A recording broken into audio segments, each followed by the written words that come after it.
तू जहां होगा मैं तेरे साथ हूं।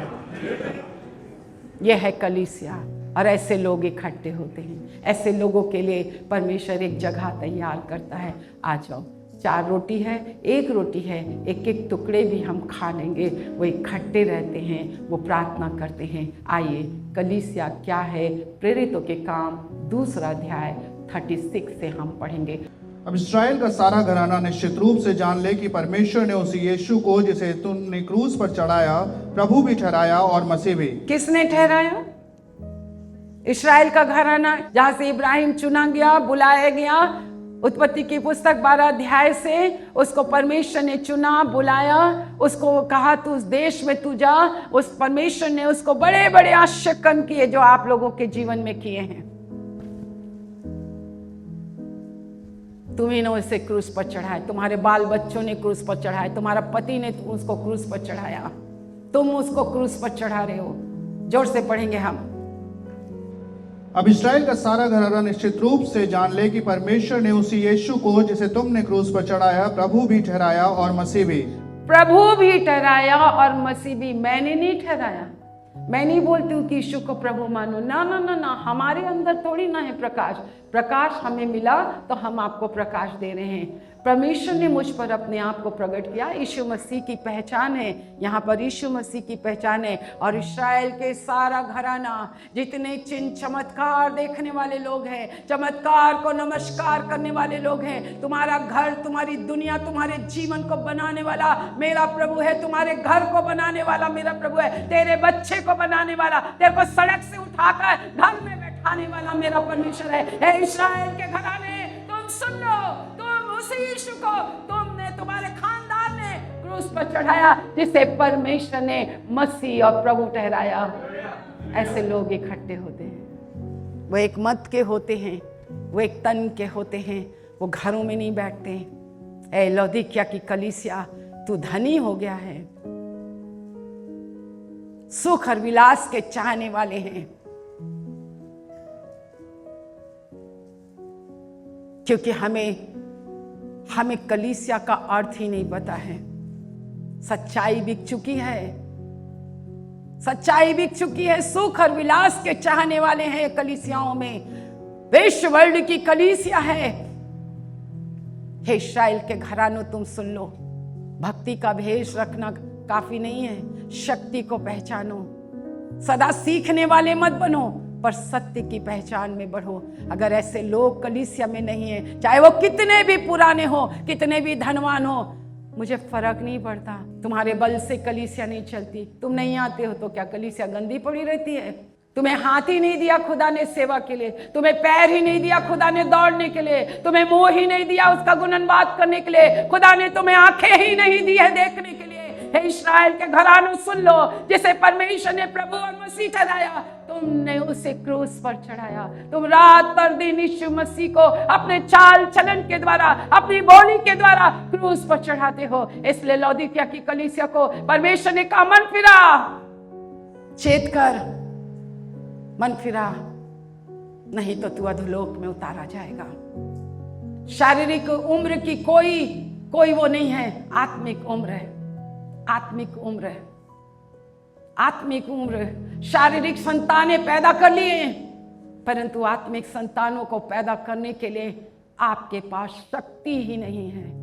37 से पढ़ेंगे। तब सुनने वालों के हृदय छिद गए और वे पतरस और शेष प्रेरितों से पूछने लगे, हे भाइयों, हम क्या करें?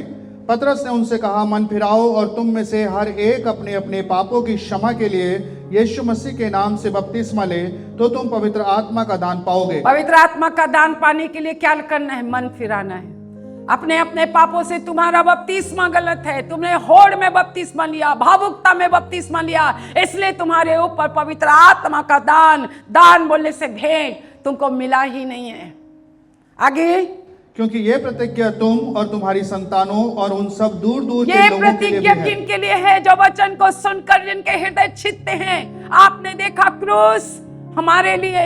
आपको भावुकता के वचन नहीं चाहिए, आपको प्रोत्साहन के वचन नहीं चाहिए, आपको किसके वचन चाहिए? ऐसा वचन जो तुम्हारे को काट और छांट करे, जो मन फिराते हैं उनके लिए प्रतिज्ञा है, जो मन फिराते हैं उनके लिए पवित्र आत्मा का दान है, ना केवल उनके लिए, तुम्हारे खानदान के, तुम्हारे वंश के बच्चों के लिए हैं। ये तुम इस आशीषों से वंचित हो। मन फिराओ, तब तुम पवित्र आत्मा का दान पाओगे। मन फिराओ, तुम्हारे लिए प्रतिज्ञा है। मन फिराओ, क्योंकि तुम्हारे बाल बच्चों, तुम्हारे नाती पोतों के लिए भी है।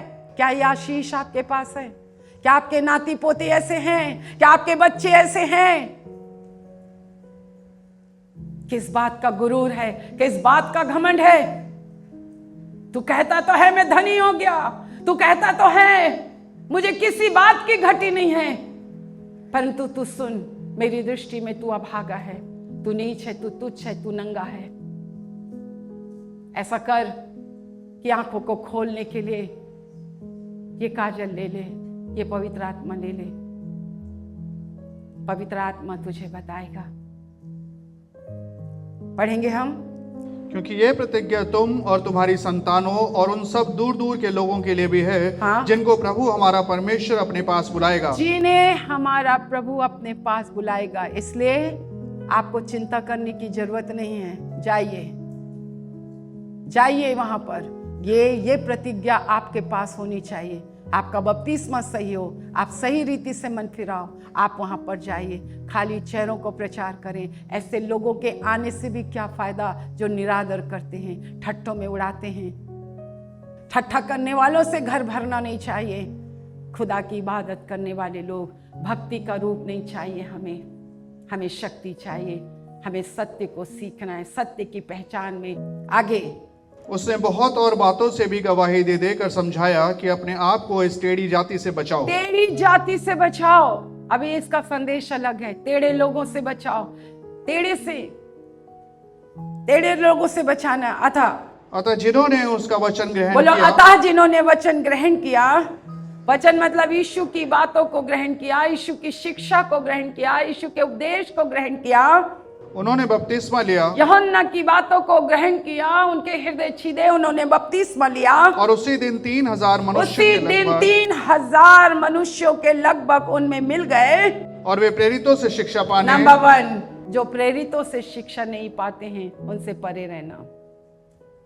आगे, और संगति रखने। जो प्रेरितों के साथ संगति नहीं रखते हैं उनसे परे रहना। और रोटी तोड़ने। जो प्रेरितों के साथ रोटी नहीं तोड़ते हैं उनसे परे रहना। और प्रार्थना करने में और लौलीन जो रहे। प्रेरितों के साथ प्रार्थना करने में लौलीन का क्या मतलब है? कभी एक आंख, कभी दूसरा आंख, कभी इधर देखते हैं, कभी उधर देखते हैं, बेचैन दासत्व में फंसे रहते हैं। कब दुआ होगा, कब? ऐसे लोगों की जरूरत नहीं है। यहाँ पे प्रार्थना का रूप रखते हैं सभी प्रार्थना करने वाले। ऐसों से परे रहना। ये है कलीसिया, ये है विश्वासी। और 43, और सब लोगों पर भय छा गया। हाँ? और बहुत से अद्भुत काम और चिन्ह प्रेरितों के द्वारा प्रकट होते थे। हाँ? और सब विश्वास करने वाले इकट्ठे रहते थे। हाँ? और उनकी सब वस्तुएं साझे में थी। हाँ?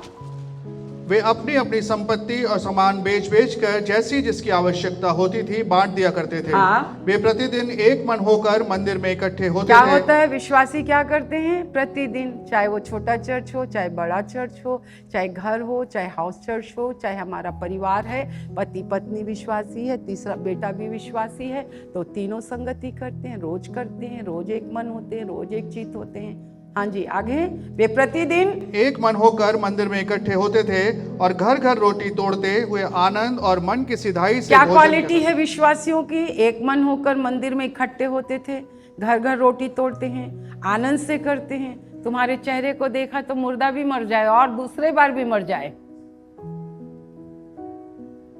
ये है विश्वासियों के चिन्ह। बोलो, ये विश्वासियों के चिन्ह है। क्या मैं विश्वासी हूं? क्या आप विश्वासी हो? आपके चेहरे ऐसे हैं, आपका मन ऐसा है, आपके पैर ऐसे हैं। किस कलीसिया की बात करते हो?